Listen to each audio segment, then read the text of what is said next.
Before we get deeper into metabolism and cell respiration, I just wanted to bring to your attention this little cycle here. And I want you to keep that cycle in mind whenever we're going to talk about cell respiration.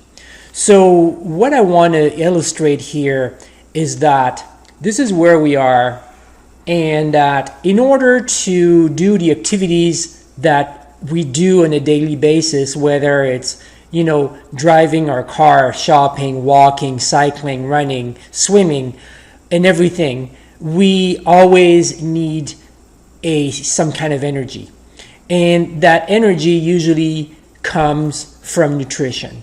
So let me start from here. So when you're active, we hear that often, we burn calories. And what does that mean? Burning calories. Or burning calories is basically what it means is that we are using nutrients, and those nutrients we're turning into work. And what I mean by work, and if you remember well from previous lectures and readings, is that work is anything that your cells do. And that, of course, includes walking and breathing and seeing and listening, and of course all those physical activities. So when we burn fuel, which can be in many forms, it can be in proteins, it can be lipids, fats, and of course it can be sugar, we will be producing two main types of molecules, which basically are metabolic waste. We produce water, but we also produce carbon dioxide. And this carbon dioxide is coming directly from our cells that are transforming the carbon-rich molecules such as sugars, lipids, and proteins. Now, this water and this carbon dioxide that is produced by us, but also by all sorts of living organisms, will be used by plants as a little building blocks to create sugars. And those sugars eventually will make their way into our meals, and then we will create ATP, and then we will be able to do our activities again. And of course, those plants also produce oxygen, and of course this oxygen, what we do is very aerobic. And when I mean aerobic, I don't necessarily mean exercise. I mean that we use oxygen in order to burn fuel and transform whatever we eat and everything into work. Now, if we look at this big picture here, and this is a very broad picture, it doesn't go into many details, but what I want to show here is this.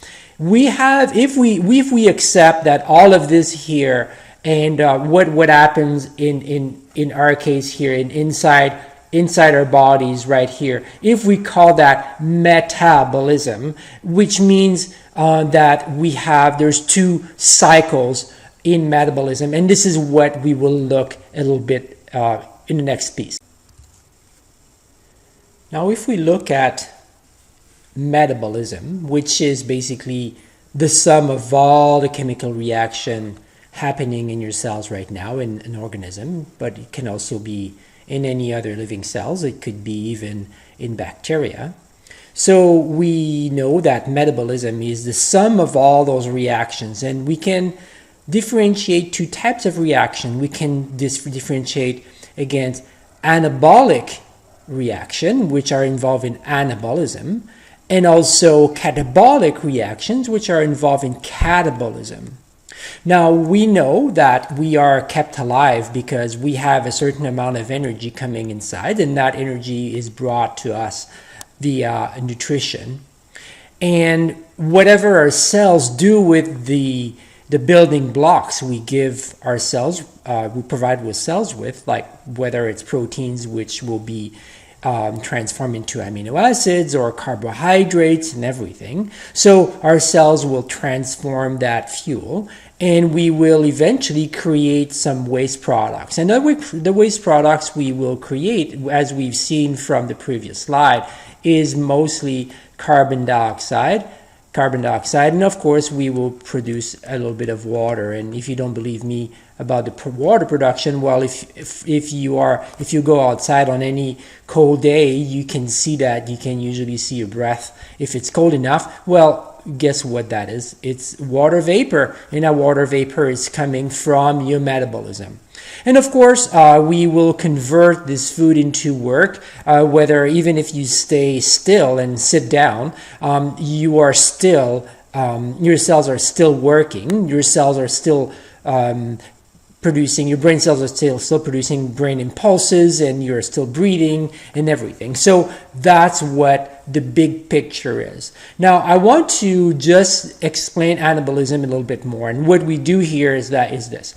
When we get fuel, so whether that fuel is in the form of different types of nutrients, we will break down this food with the help of enzymes, and these smaller products, these smaller building blocks, whether they're amino acids or glucids, sugars, and all of that, will be transformed into bigger molecules, such as, say, proteins that make your muscles, some kind of other types of sugars such as glycogen and all of that, right? So this is part of anabolism. It's basically construction. It's building blocks. It's using those small building blocks to create bigger molecules for repair purposes, for example, and growth and all of that.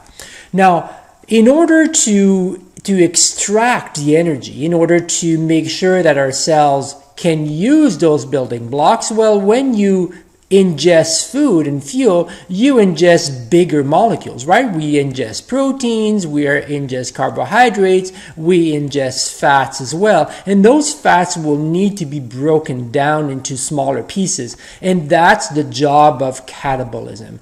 Though in catabolism, there's a lot of enzymes that will use these building blocks here in protein, carbohydrates, and fats.